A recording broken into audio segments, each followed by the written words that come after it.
Teman-teman mahasiswa, terutama sekali mahasiswa program S1 dan S2 juga sebenarnya. Dan ini terbuka untuk semua mahasiswa. Ini terbuka untuk umum dan teman-teman sekalian. Malam ini kita akan membahas tentang Selamat datang di channel Dialektika. Dialog kita bersama, cerdas dan kritis bersama Dialektika. Sebelum lanjut, jangan lupa like, comment, share, dan subscribe channel ini. Terima kasih, selamat menonton, dan semoga bermanfaat.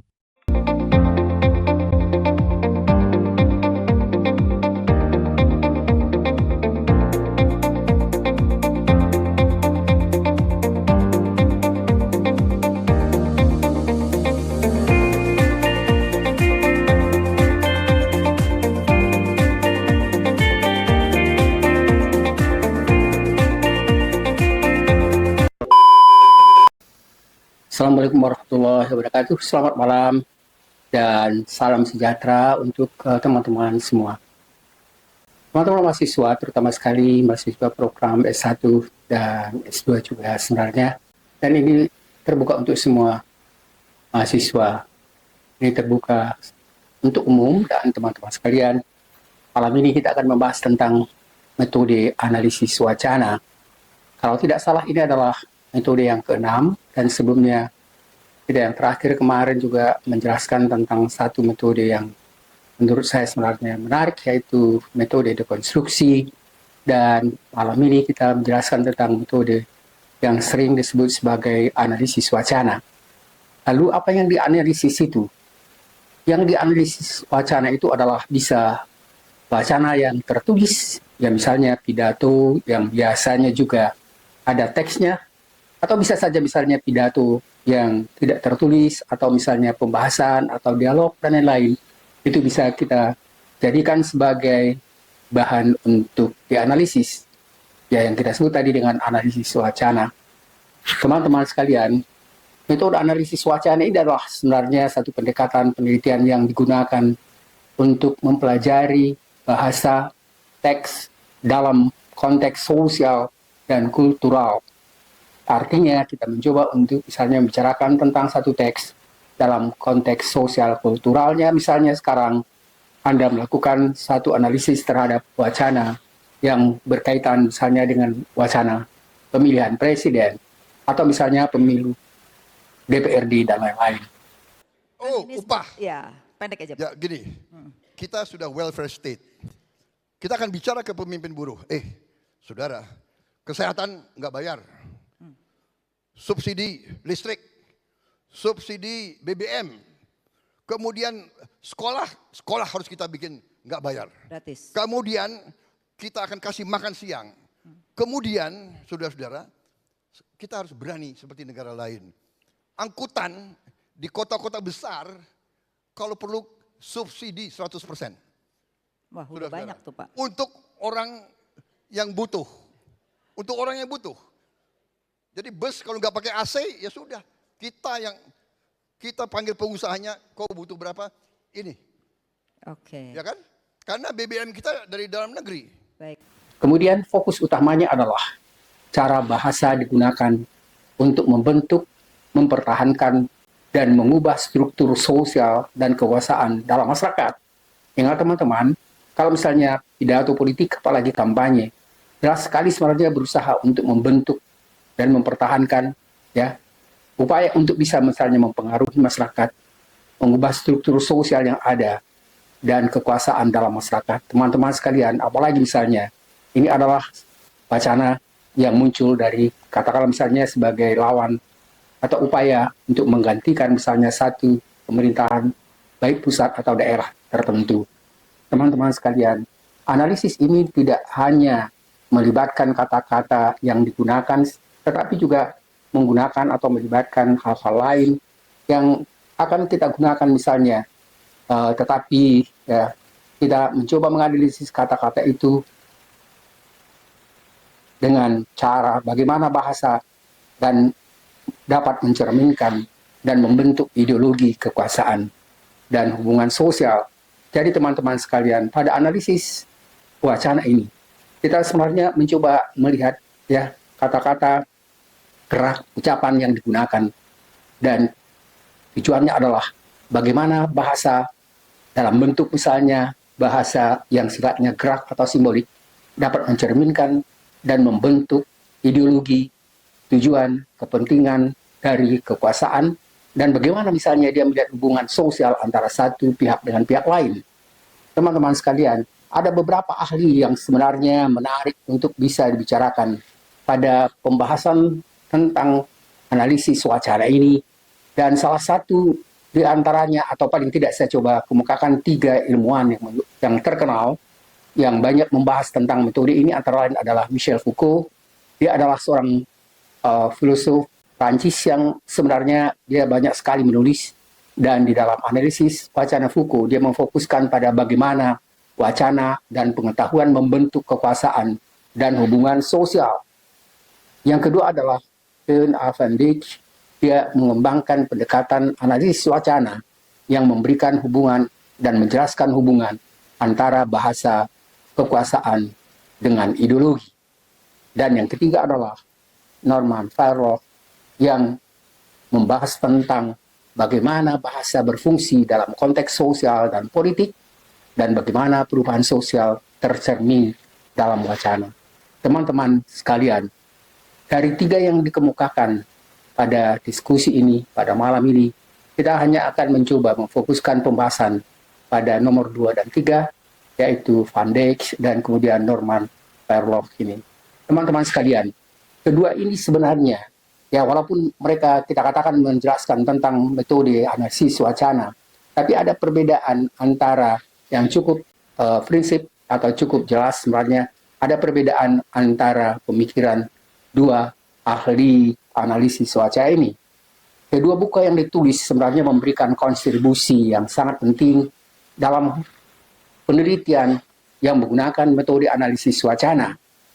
Masing-masing dari keduanya menawarkan model analisis wacana masing-masing dari perspektif metode, dan untuk memahami bagaimana bahasa berfungsi secara sosial atau dalam konteks sosial, dan bagaimana misalnya beberapa ilmuwan yang terkenal yang banyak membahas metode itu, antara lain misalnya kita mencoba untuk lebih menjelaskan pada 2 tokoh ini.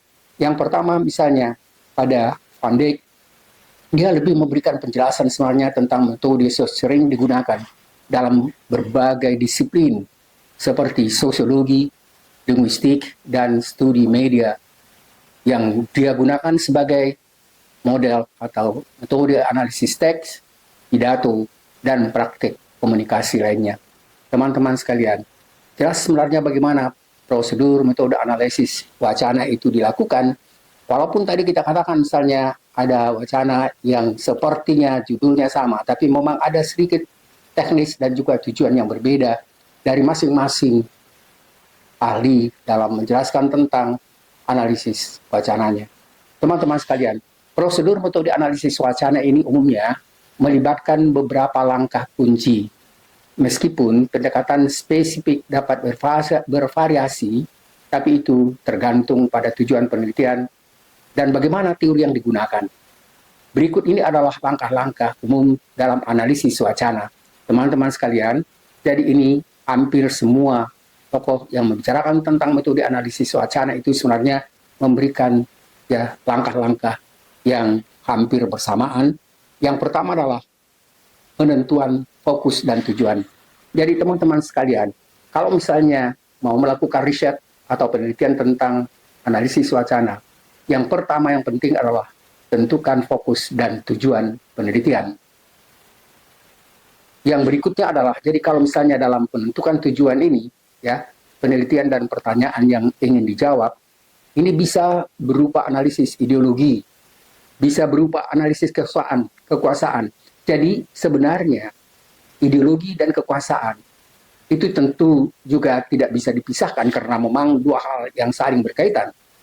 Atau misalnya Anda mencoba melakukan riset tentang konstruksi sosial dalam teks tertentu. Teman-teman sekalian, nanti mudah-mudahan kita bisa berikan contoh-contoh ya yang sering sekali atau mungkin bisa kita gunakan dalam kondisi sekarang. Ya, konteks apa atau contoh apa yang bisa kita lakukan untuk melakukan penelitian dengan fokus dan tujuan tertentu. Itu adalah bagian pertama. Bagian yang kedua adalah ya pilihan dan pengumpulan data. Teman-teman sekalian, pemilihan dan pengumpulan data ini tentu sangat tergantung dengan apa yang kita katakan tadi, penentuan fokus dan tujuan. Katakanlah misalnya, Anda sekarang misalnya mau melakukan penelitian analisis wacana, yaitu analisis tentang wacana fufu fafa. Kalau Anda misalnya melakukan analisis wacana fufu fafa, itu sebenarnya hal yang sangat menarik, hal yang sangat memang diharapkan oleh masyarakat.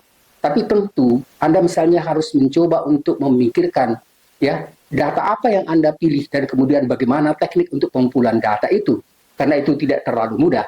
Tapi sebenarnya ya Anda bisa misalnya melakukan pilihan sesuai misalnya dengan cari teksnya, mencari misalnya orang yang memahami tentang teks itu dan kemudian lakukan wawancara, dan kemudian bagaimana misalnya dengan teknik yang relevan untuk analisis teks tersebut.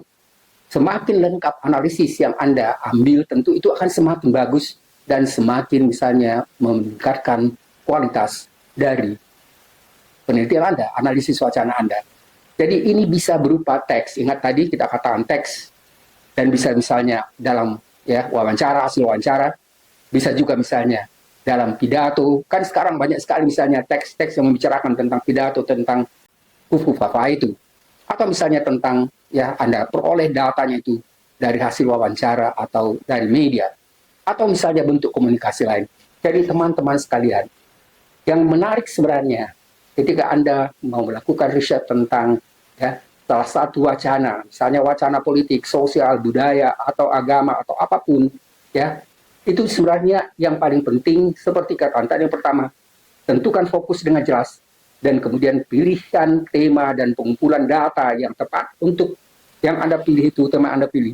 Dan yang ketiga adalah pelajari tentang kontekstualisasi. Artinya begini, sekarang Anda misalnya mencoba melakukan riset analisis wacana tentang fufu fafa.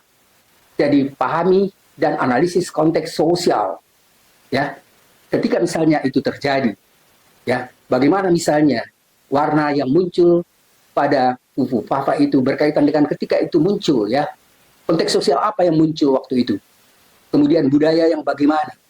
Kemudian bagaimana politik. Misalnya waktu itu katanya ya akan terjadi pemilihan presiden, dan kemudian yang banyak diserang itu adalah misalnya termasuk orang-orang yang dianggap lawan, dan kemudian juga misalnya para politisi atau juga ya para selebriti yang mungkin juga misalnya ya berkaitan juga dengan soal pemilu dan permasalahan historisitas wacana.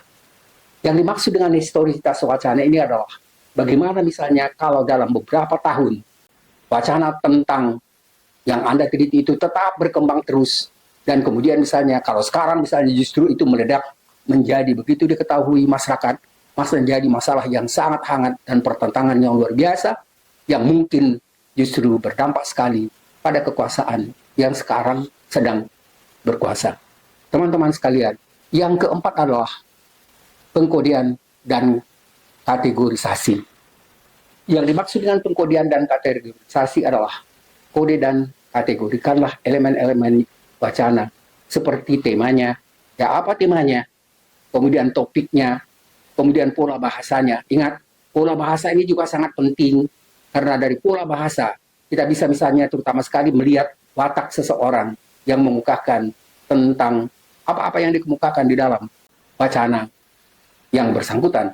Teman-teman sekalian, sekarang misalnya ada yang mengatakan bahwa kalau kita lihat analisisnya bahasa itu, kemungkinan ini ada masalah psikologis dari orang yang membuat wacana tersebut. Dan sebenarnya saya pikir juga problem ini sangat penting, dan ini sebenarnya kita memasuki juga satu yang kita sebut sebagai wacana atau misalnya hermeneutika dalam. Deep hermeneutik, yaitu mencoba untuk melihat bukan hanya dalam pengertian secara analisis lebih dalam teks, tetapi juga misalnya mencoba untuk menganalisa psikologi dari orang yang mengemukakan ya wacana tersebut.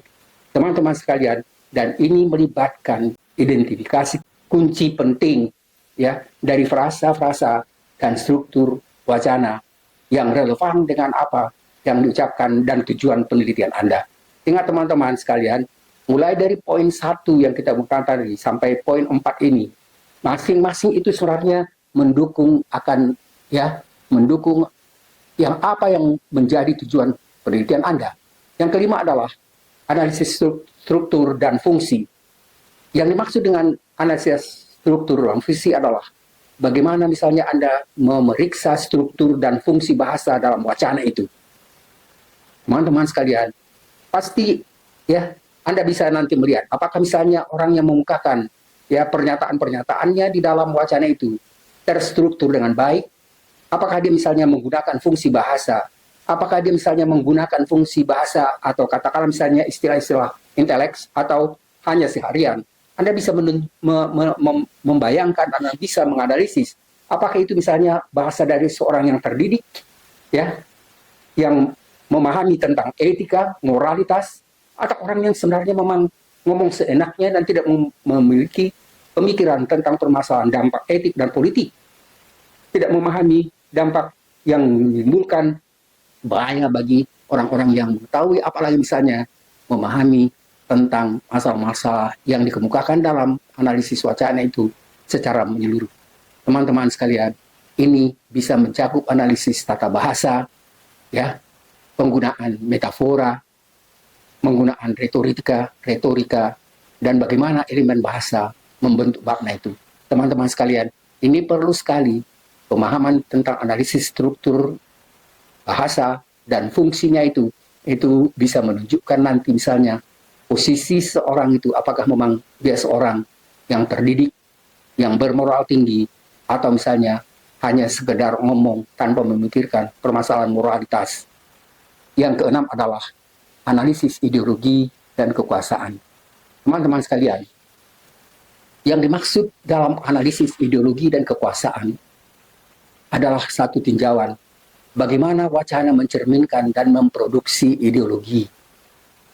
Selain memproduksi ideologi juga serta bagaimana hubungan kekuasaan dengan yang bersangkutan, kemudian juga menganalisis bagaimana wacana membentuk atau dipengaruhi oleh kekuasaan dan ideologi tertentu. Teman-teman sekalian, kalau misalnya orang berada dalam puncak kekuasaan atau paling tidak misalnya dekat dengan kekuasaan, tentu tidak begitu memperhitungkan misalnya resiko yang berhubungan dengan kekuasaan itu. Mungkin bisa lebih mengungkapkan segala hal itu dengan secara mudah tanpa begitu memikirkan tentang resiko. Dan ini juga menjadi satu masalah yang penting Anda analisis, kita analisis.